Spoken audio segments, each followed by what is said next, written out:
നമസ്കാരം. വിവേക് ക്രിക്കറ്റ് ചാറ്റ്സിലേക്ക് സ്വാഗതം.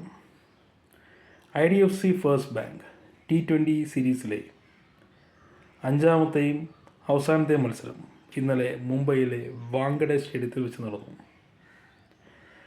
ഇന്നലത്തെ മത്സരത്തോടുകൂടി ഈ പരമ്പരയ്ക്ക് അന്ത്യം കുറിച്ചിരിക്കുകയാണ്. ഈ പരമ്പര 4-1 എന്ന റേഷ്യോയിൽ ഇന്ത്യ കരസ്ഥമാക്കി. ഏതായാലും ഇന്നലത്തെ മത്സരത്തിലേക്ക് പോകുമ്പോൾ ടോസ് നഷ്ടപ്പെട്ട് ബാറ്റിങ്ങിനിറങ്ങിയ ഇന്ത്യക്ക് സ്വപ്ന തുല്യമായ ഒരു തുടക്കം നൽകാൻ ഇന്ത്യയുടെ മലയാളി ഓപ്പണറായ സഞ്ജു വി സാംസണ് കഴിഞ്ഞു. ആദ്യ ഓവറിൽ ജോഫ്രെ ആർച്ചറുടെ ആദ്യ ഓവറിൽ 2 സിക്സും 1 ബൗണ്ടറിയും നേടി 16 റൺസാണ് അദ്ദേഹം സ്വന്തമാക്കിയത്. ഒരുപക്ഷെ ഒരു മികച്ച സ്കോറിലേക്ക് പോകും എന്ന ഒരു ഇംപ്രഷൻ ഉണ്ടാക്കിയിട്ട് അദ്ദേഹം തൊട്ടടുത്ത ഓവറിൽ മുൻ മത്സരങ്ങളുടേതുപോലെ തന്നെ ഔട്ടായി പോവുകയായിരുന്നു. അതിനുശേഷം മറ്റൊരു ഓപ്പണറായ ഇന്ത്യയുടെ മറ്റു ഓപ്പണറായ അഭിഷേക് ശർമ്മയുടെ താണ്ഡവമാണ് ഇന്നലെ കാണാൻ കഴിഞ്ഞത്. 54 പന്തിൽ നിന്നും 135 റൺസാണ് അദ്ദേഹം നേടിയത്.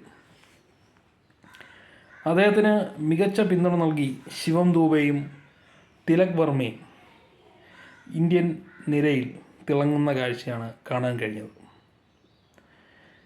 ഏതായാലും ഈ ബാറ്റിംഗ് പെർഫോമൻസിൻ്റെ അടിസ്ഥാനത്തിൽ ഇന്ത്യക്ക് 9 വിക്കറ്റ് നഷ്ടത്തിൽ 247 റൺസ് നേടാൻ കഴിയും. അതിനുശേഷം ബാറ്റിങ്ങിനിറങ്ങിയ ഇംഗ്ലണ്ടിലെ ഫിൽ സാൾട്ടിന് മാത്രമാണ് കുറേയെങ്കിലും പിടിച്ചു നിൽക്കാൻ കഴിഞ്ഞത്. ഇംഗ്ലണ്ടിൻ്റെ ഈ പരമ്പരയിലുടനീളം കണ്ട ബാറ്റിംഗ് പരാജയം ഇന്നലത്തെ മത്സരത്തിൽ കൂടുതൽ വ്യക്തമായി തലയുയർത്തി വന്നു എന്ന് പറയാതിരിക്കാൻ കഴിയില്ല. കാരണം ഇന്ത്യയുടെ 247 സ്കോർ പിന്തുടർന്ന ഇംഗ്ലണ്ട് 10.3 ഓവറിൽ വെറും 97 റൺസിന് ഔട്ടായി. ഏതായാലും ഇംഗ്ലണ്ടിനെ സംബന്ധിച്ച് ഇതൊരു വളരെ മോശം പരമ്പരയാണ് എന്ന് പറയാതിരിക്കാൻ കഴിയില്ല. ഇന്ത്യയെ സംബന്ധിച്ച് മറ്റൊരു മനോഹരമായ T20 സീരീസിന് ഇന്നലത്തെ മത്സരത്തോടുകൂടി സമാപ്തിയായി. ഏതായാലും ഇനി T20 മത്സരങ്ങൾക്ക് ഒരു ചെറിയ ഇടവേളയാണ് വരാൻ പോകുന്നത്. ഈ ആഴ്ച 6-ാം തീയതി മുതൽ തന്നെ ഇന്ത്യയും ഇംഗ്ലണ്ടുമായിട്ടുള്ള ODI സീരീസ് ആരംഭിക്കുകയാണ്.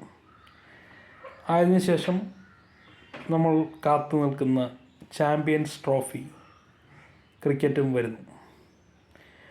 ഏതായാലും ഇന്ത്യൻ ക്രിക്കറ്റിനെ സംബന്ധിച്ച് ഒരു മികച്ച